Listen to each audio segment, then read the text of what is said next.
lost their lives. These could soon be filled. This is the real threat Ukraine now faces. More soldiers dying in battles with Russia, something the country's new defence minister, appointed just a month ago, tells me he's struggling with. In Russia, they will have also the same places. For what reason, for what sake, Russians will die? For what? Across the border, the Kremlin calls these its regular winter drills. Ukraine says there are now about 95,000 Russian troops within striking distance. US intel indicates that will rise to 175,000. But even that, the defence minister tells me, is an underestimate. 175, it's not enough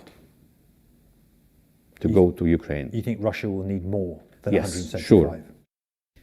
How much more is unclear.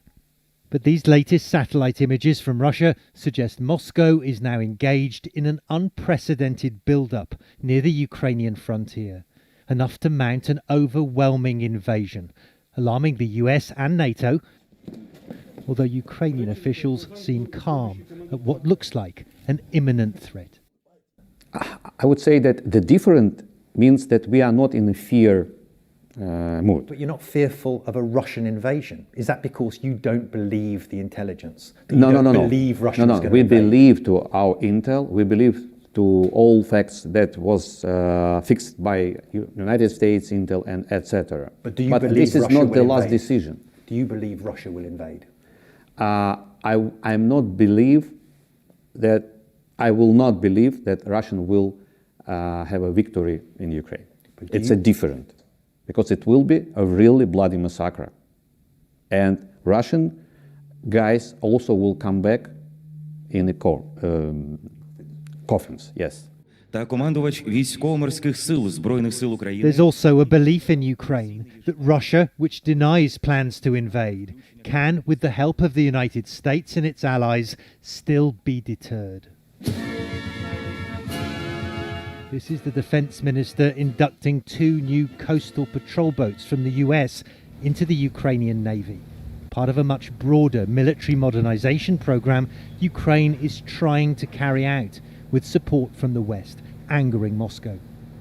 Ukraine's growing ties with NATO and Kremlin demands for NATO expansion to be curbed is set to dominate President Biden's video call with Vladimir Putin of Russia on Tuesday. A crucial online meeting that could determine Ukraine's fate. The US president, the defence minister tells me, should double down on support for Ukraine. If I can advise to President Biden, please, I would like to ask him to very understandable articulate to Mr. Putin that no red lines from Kremlin side could be here.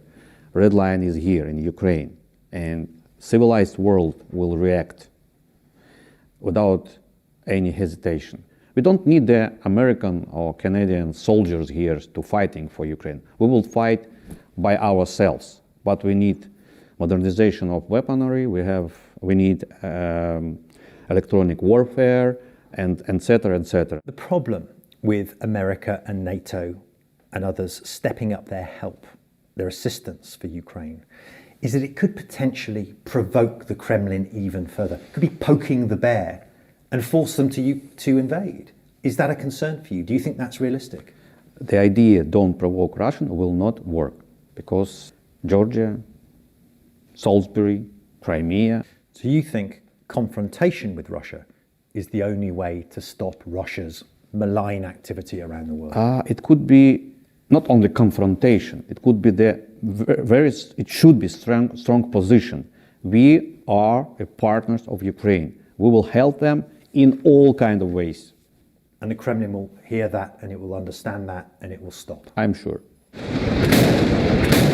But it is a high-stakes gamble, with no guarantee such a hard line from the White House to the Kremlin will do anything to force Russia back. Matthew Chance, CNN, in Odessa, Ukraine.